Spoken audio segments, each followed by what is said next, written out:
Uy sharoitida mazali qarsildoq KFC tayyorlaymiz. Ayniqsa souslari bilan ko'chanikidan umuman qolishmaydi. Albatta tayyorlab ko'ring. Bismillah deb ishimizni oson qilish uchun Saxovat firmasining shunaqa tayyor to'ralgan filelardan foydalandim. Sizlar oddiy filedan foydalanishingiz mumkin. Ketidan ziravorlar, chesnok, soyani solib, muzdek suv solib, yaxshilab aralashtirib, ustini strech yopib, xolodilnikka marinovkaga olib qo'yamiz.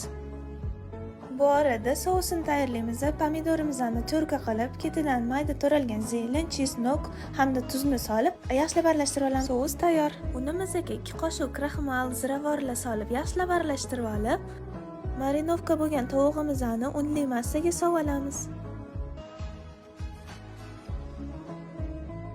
Yaxshilab qo'limiz yordamida ezib, unga belab olamiz.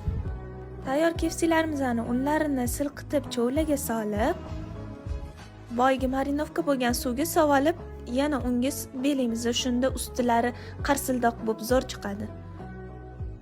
Qizib turgan yog'imizga birin-ketin solib, orqa oldi qizargungacha pishirib olamiz.